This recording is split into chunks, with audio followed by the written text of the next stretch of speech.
What exactly is porn and sex addiction? I mean, is sex addiction the guy who wants to have sex more than 4 times a week? I mean, what do we got here? Yeah, I mean, I think that you started to get to it, which is a lot of what this is based on the amount that it happens. And then really, as it is with other sort of addictive behavior, is it problematic for people, right? Is it causing them harm? Because on the spectrum of sexual expression, there's a lot of different areas. Some people tend to lean toward not having much sex at all, and that's okay for them, and they don't have a problem with that. Other people, they need to have sex every day, and that works for them, and so that's something that can work. Oftentimes in coupleships, what can happen is that you have maybe an imbalance. In the beginning, it sort of can have lots of sex, and then as things settle in, maybe one partner wants more sex than the other person does, and that can create a bit of conflict. Now, again, that's not necessarily problematic and not necessarily based on what addiction is. Addiction is usually something that is progressive and that is causing harm.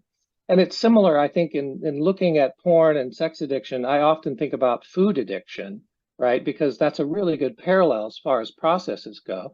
And in food addiction, it's sort of the similar type of thing where you have somebody who's sort of usually eating too much. It doesn't work for them. They've lost track of their healthy eating patterns, or they're eating too little and it's restricting.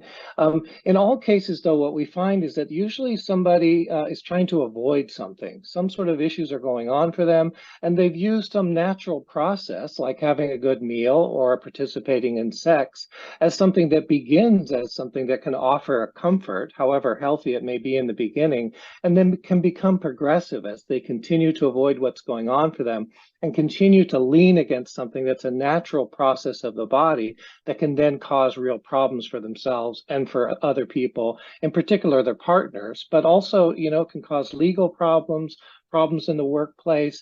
There's a number of different aspects of this, the way that it manifests, and that there's a lot of sort of temptations in the world too, where someone can find themselves just sort of enjoying a romantic novel or movies, and then ending up sort of consuming 10 hours of their day or all night long on porn sites, and then missing work the next day or being unavailable to their partner, right? So it's really about a spectrum. And I think